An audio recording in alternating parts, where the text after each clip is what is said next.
ମଣିଷ ଛୁଆକୁ ବୁଢୀ ଦିଟା ଗାଈ ଆଣି ହାବୁଡେଇ ଦେଇଛି। ଆଲୋ ଅପା କଣ ହେଇଛି? କାଇଁ ସକାଳ ସକାଳ ଲାଗିଲଣି?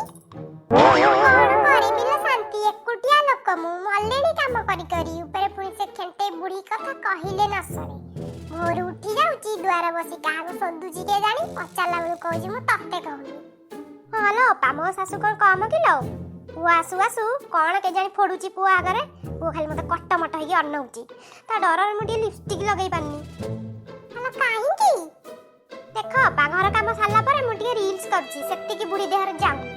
ମନର କଥା ତୁ କହିଲି ଲୋ ଶାନ୍ତି, ମୋର କଣ କମ ଇଚ୍ଛା କିଲୋ ରିଲ୍ସ କରିବାକୁ। ହେଲେ କଣ କରିବି, ମୋ ଶାଶୁ ପରା ଗାଁ ସାରା ବୁଲି ଡିଙ୍ଗୁରା ପିଟିବ, ନହେଲେ ମୁଁ କଣ ଫଲୋଅର୍ସ ବଢାନ୍ତିନି।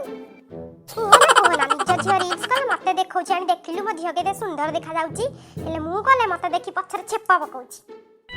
ରହଲୋ ଶାନ୍ତି, ଏମାନଙ୍କର ବି ଦିନ ଆସିବ, ଆମରି ହାତକୁ ଅନେଇବେ, କେତେ ହଉଛନ୍ତି ହୁଅନ୍ତୁ ବା। ମାଠିଆ ଝିଅ, ଏ ମାଠିଆ ଝିଅ, କେତେବେଳେ କୁଆଡେ ଯାଇଛି କେଜାଣି, ଚା ଟିକେ କରିକି ଦେବ ବୋଲି ମୋ ତଣ୍ଟି ଶୁଖିଗଲାଣି। ଆଲୋ ଏ ମାଠିଆ ଝିଅ, କୁଆଡେ ଗଲୁ ବା? ଏବେ ତ ଜୀବନ ଛାଡିଯିବ ଆଉ, ଚା ନ ପିଇଲେ ଆଉ। କେତେବେଳେ କୁଆଡେ ଯାଇଥିଲୁ?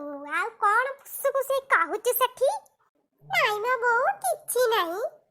ଗଲୁ ଗଲୁ ଜଲ୍ଦି ଜଲ୍ଦି ଟିକେ ଚା କରି ଆଣିଲେ, ମୋ ତଣ୍ଟି ଅଠା ହେଇଗଲାଣି। ରହଲୋ ବୁଢୀ, ଗାଈଠୁ ଆଜି ବାଛୁରୀ ସବୁ କ୍ଷୀର ପିଇ ଦେଇଛି, ତତେ ଆଜି ଛେଳି କ୍ଷୀରରେ ଚା କରି ଦେବି ଯେ ତୋ ତଣ୍ଟି ଆହୁରି ଅଠା ହେଇଯିବ।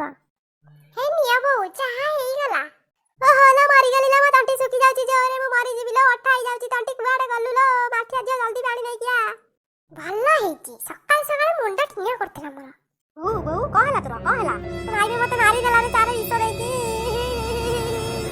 ଭଲ ହେଇଛି, ବୁଢୀ ଖାଲି ଏମିତିଆ ପାନେ ପାନେ ଦରକାର ମଝିରେ ମଝିରେ, ଆଉ କୋଉଦିନ ସକାଳେ ଚାହା ନ ମାଗେ।